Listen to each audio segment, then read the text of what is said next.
Hello students, this is doctor Nupur. इस video में अपन देखेंगे अबाउट द लाइसोसोम्स। लाइसोसोम्स जो होते हैं they are also the part of the endomembraneous system. Endomembraneous system, जैसा कि मैंने आपको प्रीवियस लेक्चर्स में बताया था, in it a number of organelles they work in coordination with each other. Coordination में काम करती हैं in order to perform a particular function. इसके अंदर आता है endoplasmic reticulum, Golgi body, lysosomes and vacuoles. Endoplasmic reticulum और गोल्जी बॉडी के बारे में अपन अपने प्रीवियस लेक्चर्स में देख चुके हैं। इस लेक्चर में अपन देखेंगे about the lysosomes.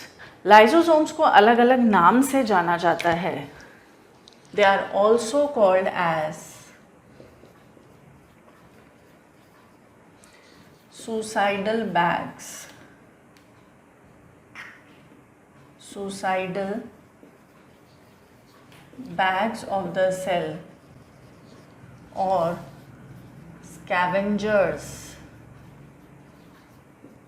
of the cell, or recycling centers.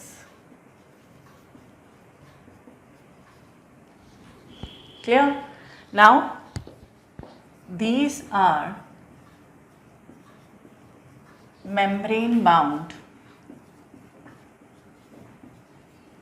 vesicular structures produced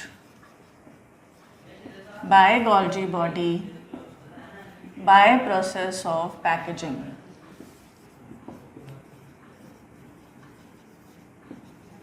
By the process of packaging. किसके थ्रू बनता है? By the GERL system. If you remember, I have told you in the earlier lectures, इसमें क्या होगा? G stands for the Golgi body, ER stands for the endoplasmic reticulum,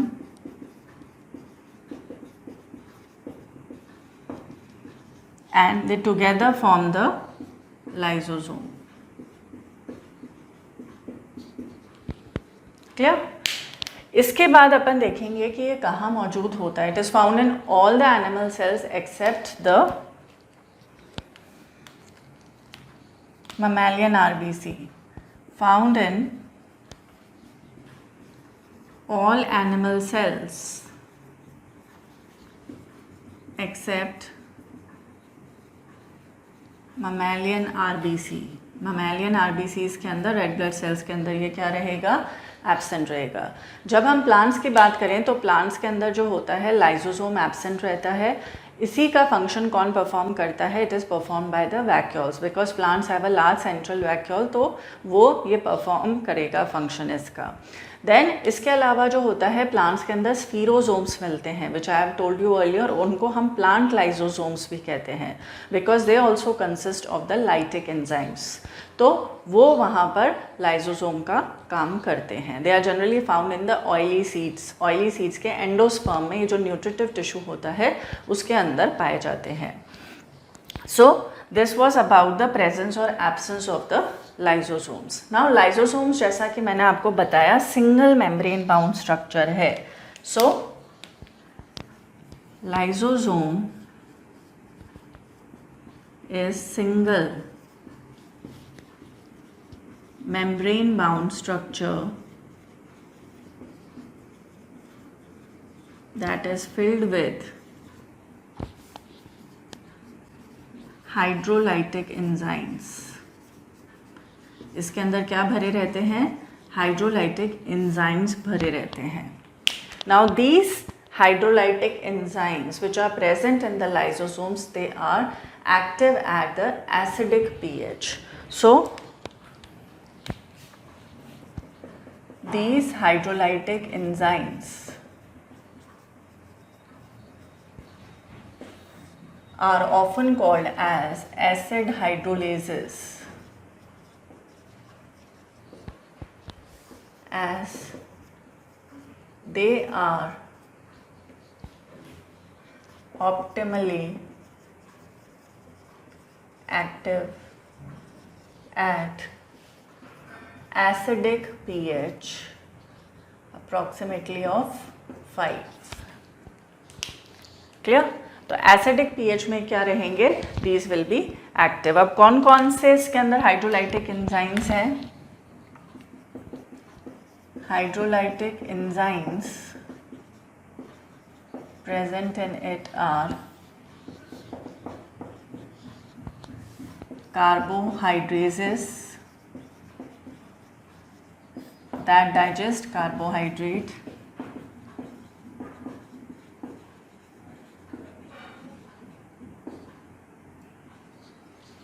then proteases that digest proteins, nucleases that digest nucleic acid,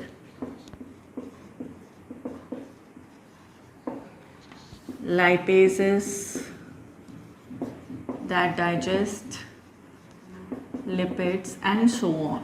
ऐसे बहुत सारे enzymes इसके अंदर पाए जाएंगे। करीबन 50 different types of enzymes are found in the lysosomes. Now ये जो एसिडिक इन्वायरमेंट है ये लाइसोसोम के अंदर कैसे मेंटेन रहता है, it is maintained by the pumping of the protons. इसकी जो मेम्ब्रेन होती है वहाँ पर प्रोटॉन पंप मौजूद होता है। So if we draw its diagram,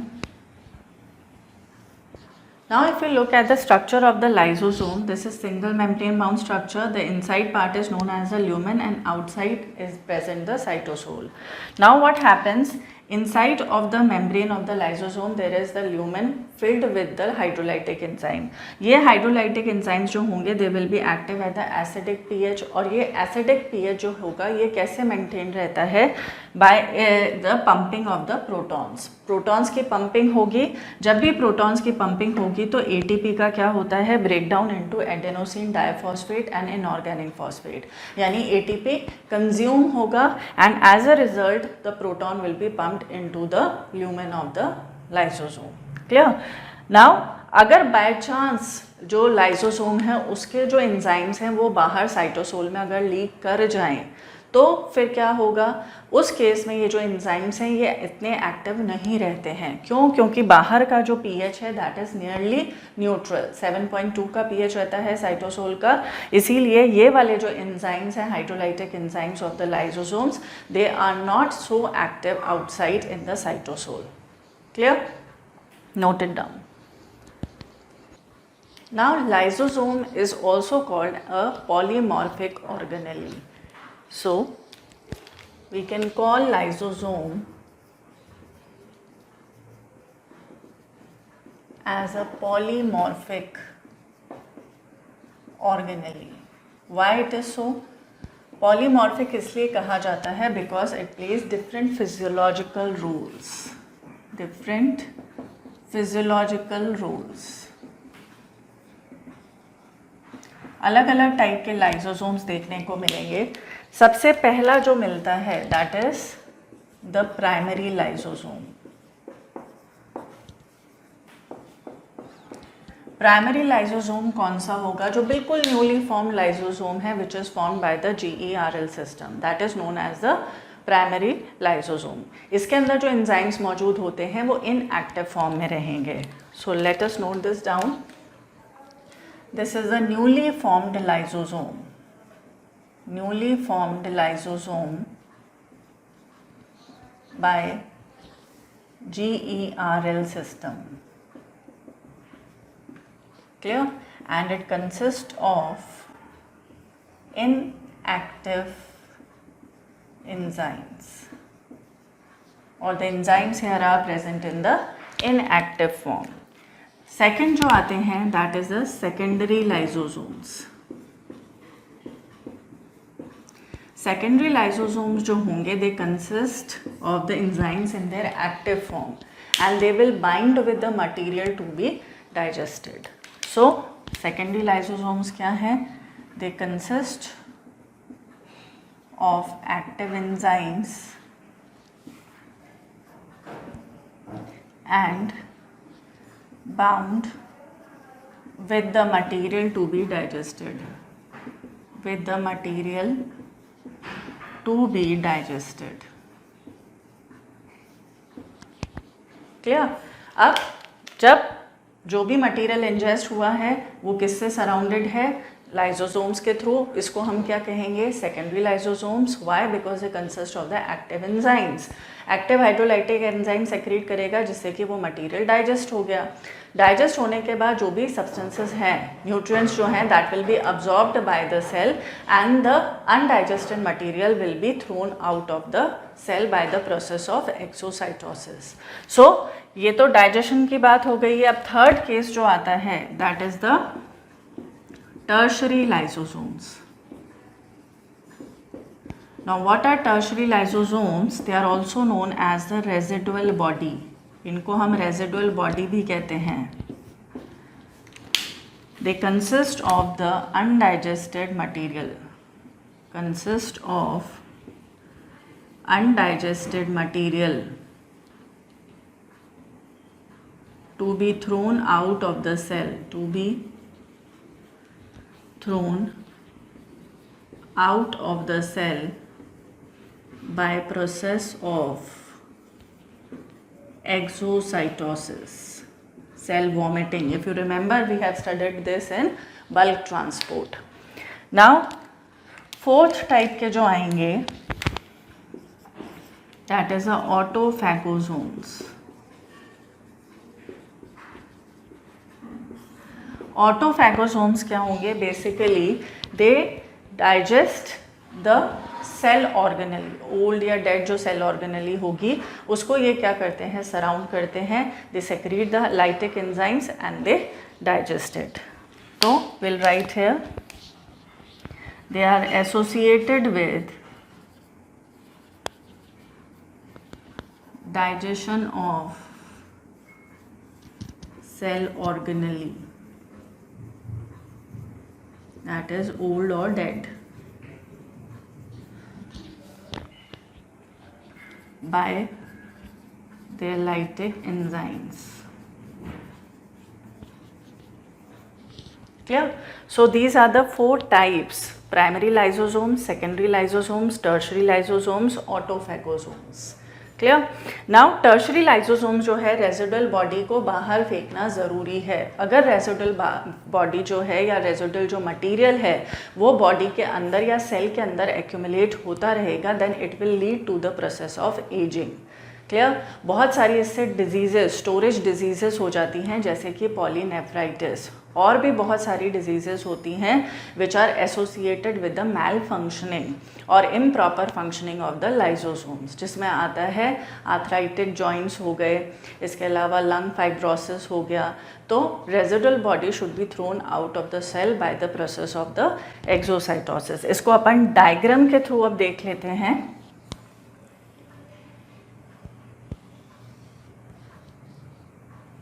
if you remember, ये वाला डायग्राम मैंने पहले भी बनाया था when I was explaining you the bulk transport. Now यहाँ पर ये जो है कोई भी सॉलिड पार्टिकल है, that is the solid particle which is to be taken in by the process of endocytosis. ये वेसाइकल के रूप में क्या आया, अंदर आया, सॉलिड पार्टिकल है, तो जो ये वेसाइकल है इसको हम क्या कहेंगे, we will call it as the phagosome. Now newly form जो लाइसोसोम्स हैं ये नए हैं, that is formed by the GERL सिस्टम। These are the newly form lysosomes. इनको हम क्या कहते हैं, we will call it as the primary lysosomes.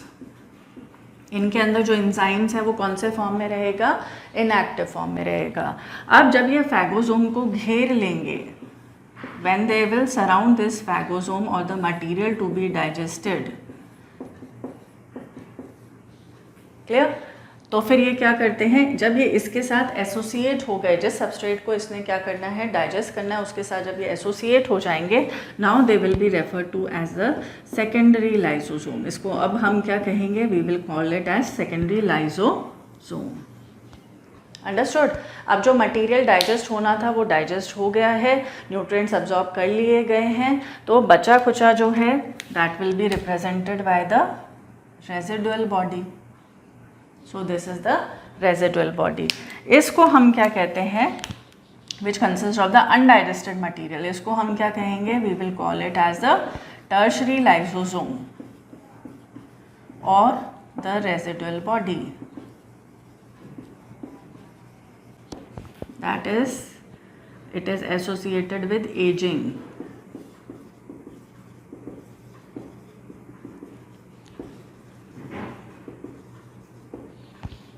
Now this residual body is then thrown out of the cell by the process of exocytosis. Clear? So these are the different types of lysosomes which I have already explained you. यहाँ मैंने आपको diagrammatically समझा दिया है ताकि आपको और अच्छे से समझ में आ जाए. जो नए नए बने हैं प्राइमरी लाइसोसोम्स इनएक्टिव फॉर्म में एंजाइम्स रहते हैं.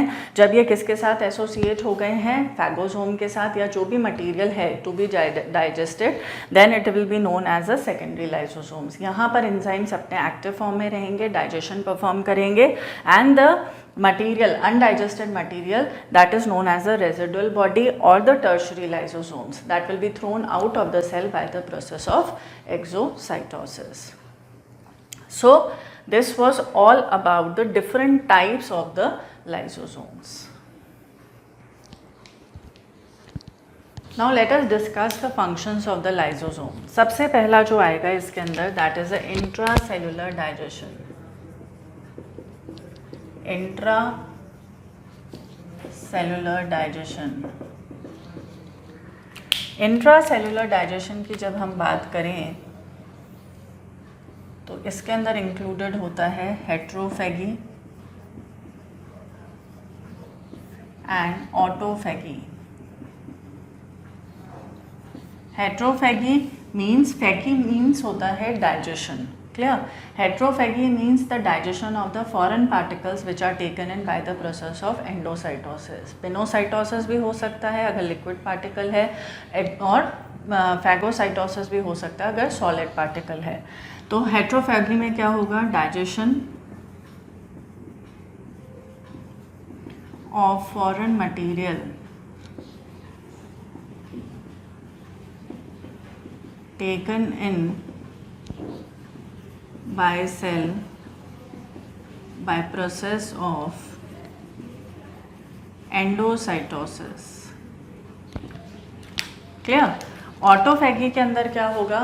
जैसा मैंने आपको पहले बताया था, ऑटोफैगोसोम, इसके अंदर जो भी ओल्ड या जो डेड सेल ऑर्गेनेली है उसका डाइजेशन होगा. उसको लाइसोसोम्स क्या करते हैं? घेर लेते हैं और क्या करते हैं? They will release there lytic enzymes and they will digest it.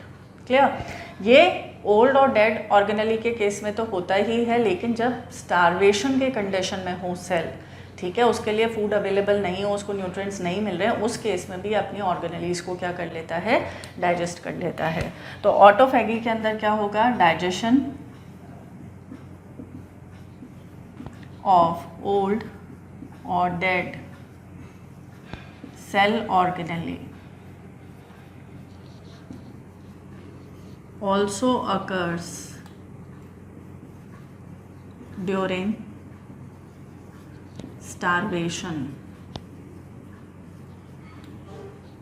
of cell. क्लियर? इसके अंदर क्या होता है बेसिकली, जैसे अगर ये क्या है, कोई भी ऑर्गेनेली है, अब इस ऑर्गेनेली के आसपास क्या आ जाएंगे? बहुत सारे लाइसोसोम्स इकट्ठे हो जाते हैं लाइक दिस.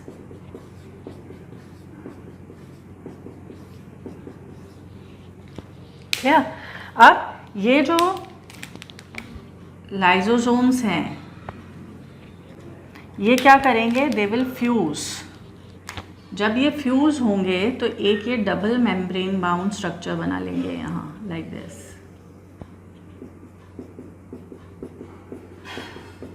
Like this. अब इसकी जो इनर मेम्ब्रेन होती है, क्लियर, ये इनर मेम्ब्रेन क्या हो जाएगी? ब्रेक हो जाएगी लाइक दिस. ब्रेक हो गई and these lytic enzymes they will digest this organelle. Clear? So this was about the autophagy. Second जो केस आता है, ये तो इंट्रासेलुलर डाइजेशन था, अब अपन देखेंगे extra cellular digestion. Extra cellular digestion की जब हम बात करेंगे तो इसमें हम एग्जाम्पल ले सकते हैं ऑस्टियोक्लास्ट फाइब्रोब्लास्ट। ऑस्टियोक्लास्ट जो होते हैं they will secrete certain enzyme, acid hydrolases secrete करते हैं which leads to the breakdown of the bones, ठीक है, फॉर रीअब्जॉर्प्शन, या अनवांटेड पार्ट्स जो हैं बोन्स को, उसको क्या करने में हेल्प करता है, डाइजेस्ट करने में। तो ये किसका ब्रेकडाउन में हेल्प कर रहे हैं, breakdown of bones for reabsorption. Fibroblast जो होते हैं they also secrete cathepsin D enzyme for the breakdown of connective tissue.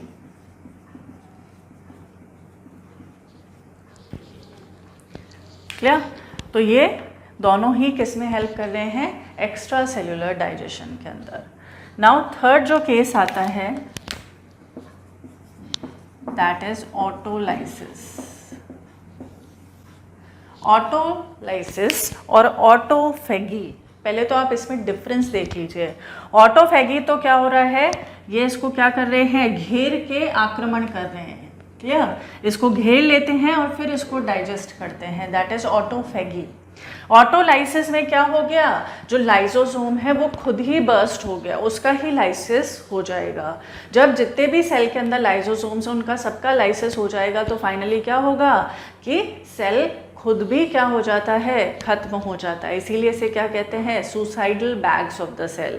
Scavengers of the cell क्यों कहा है, क्योंकि ओल्ड और डेड ऑर्गेनेली को क्या कर रहे हैं, उसका डाइजेशन करके उसको रिमूव कर रहे हैं। जितने भी ओल्ड हैं, इंजर्ड हैं पार्ट्स, उसको क्या करते हैं, ये डाइजेशन में हेल्प करते हैं। इसीलिए हम इनको क्या कहते हैं, we also call it as the scavengers of the cell. Clear, सफाई करते हैं। तो ऑटोलिसिस की जब हम बात कर रहे हैं तो ऑटोलिसिस में क्या होगा, they will the lysosomes burst releasing the lytic enzymes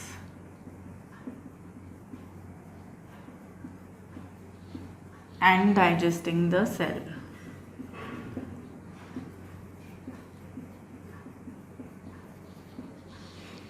ठीक है, तो ये जनरली किस केस में यूज़ होता है, ये वाला जो प्रोसेस है, कब आएगा काम, in case of old cell.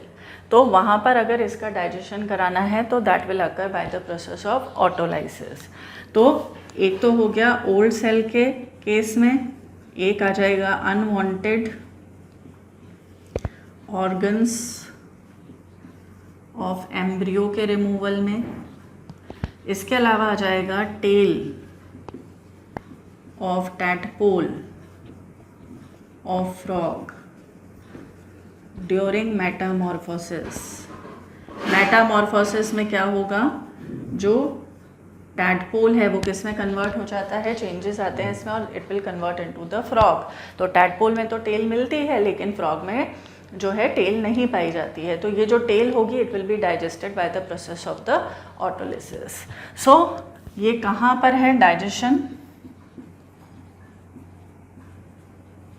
of old cell, digestion of unwanted organs of the embryo, digestion of tail of the tadpole of the frog during the process of metamorphosis। उस दौरान कौन सा प्रोसेस काम आएगा, that is the autolysis।